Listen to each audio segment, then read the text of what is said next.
CRP supremo जो है उन्होंने जो है राजस्थान 21 में गड़बड़ी का आरोप लगाया। देखिए, सबसे पहले तो जो भर्तियों में गड़बड़ी हुई है इसके तमाम सबूत सामने आए हैं।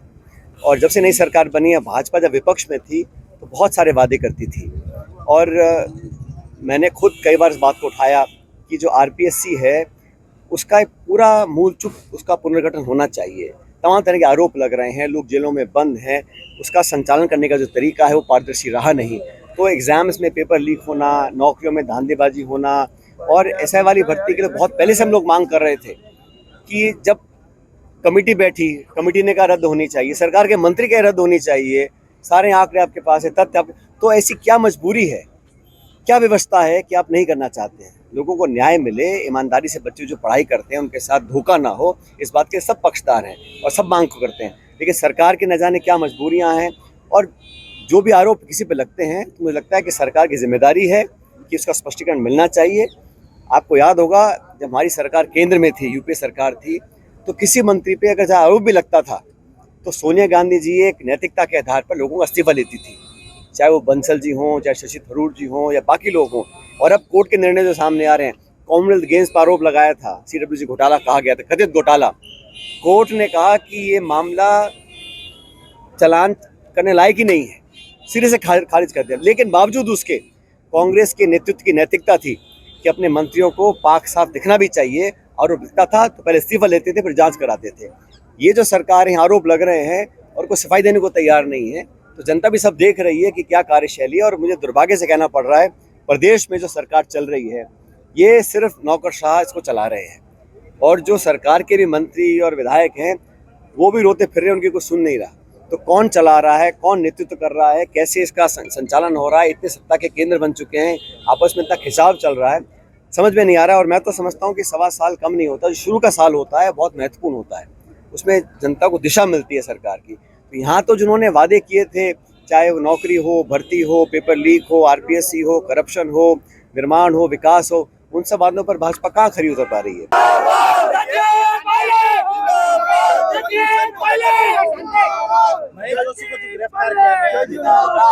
सप्लीमेंट्री मेरा यही है कि जल जीवन मिशन को लेकर जो मंत्री जी की गिरफ्तारी हुई है उसको भाजपा ये कह रही है कि अगर मंत्री इस तरह के आरोप लग रहे हैं तो मुख्यमंत्री तक ये आ जाएगी।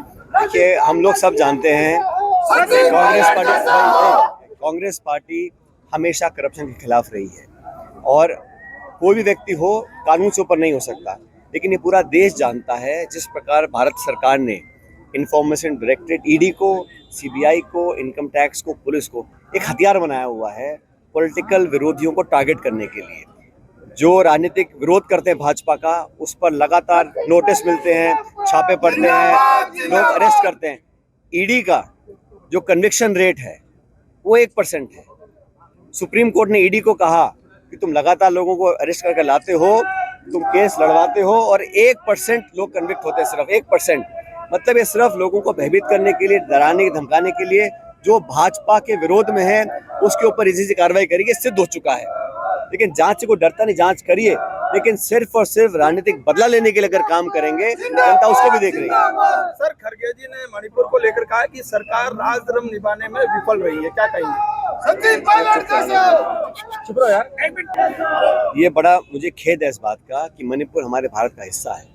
वहाँ पर जिस प्रकार के हालात पैदा हुए हैं उसके लिए कौन जिम्मेदार है? वहाँ भी डबल इंजन सरकार है, भाजपा की सरकार और केंद्र में वहाँ पर थी, और वहाँ पर जो नरसंहार कैसे हुआ, जो शोषण हुआ, बलात्कार हुआ, हत्याएं हुई, निर्मम तरीके से लोगों को कत्लेआम वहाँ किया गया, और वहाँ पे प्रधानमंत्री जी आज तक नहीं गए, और उस स्थिति को सुधारने का कोई उन्होंने कदम भी नहीं उठाया। वहाँ के नागरिकों को बराबर का अधिकार है इस देश में रहने का, सुरक्षित जीवन व्यतीत करने का। उसके लिए क्या किया केंद्र सरकार ने? अपनी सत्ता बचाने के लिए सारे हथकंडे अपना लिए, लेकिन वहाँ के लोगों के जख्मों पर मरहम लगाने के लिए एक बार भी ना तो प्रधानमंत्री जी गए, ना वहाँ उनको ध्यान देने का अभी टाइम मिल रहा है उनको। लेकिन मैं मानता हूँ भारत सरकार ने तीसरी बार सरकार जीत कर आई है, लेकिन जो बात 400 पार की करते थे अब 240 पे अटक गए हैं। ये सरकार बैसाखियों पे चल रही है, नीतीश कुमार जी और नायडू जी की बैसाखी पर। न जाने कब कौन क्या खेल खेल दे, लेकिन ये घमंड और अहंकार की जो राजनीति है, प्रतिशोध की राजनीति है, विरोधियों को दबाने का जो काम केंद्र सरकार करती है, बहुत दिन चलेगा नहीं। राहुल गांधी जी और खरगे जी और हम सब लोग मिलकर लड़ेंगे। हम लोगों ने अभी अगले कुछ हफ्तों के अंदर हमने संविधान बचाओ रैली हम लोग हर जगह निकाल रहे हैं, देश प्रदेश में, जिला मुख्यालयों पर। और अब ये जो जातिगत जनगणना है, इसमें सरकार ने घोषणा कर दी फिलहाल के लिए, लेकिन हम ये चाहते हैं कि घोषणा खाली घोषणा ना रहे। तो कांग्रेस पार्टी पूरा दबाव बनाएगी ताकि ये घोषणा को कारगर साबित करने में कोई पीछे ना हटे। और अब जब घोषणा हो चुकी है तो समय सीमा बांधकर इस पर कार्रवाई हम करवाएंगे, ये कांग्रेस ने प्रण लिया है।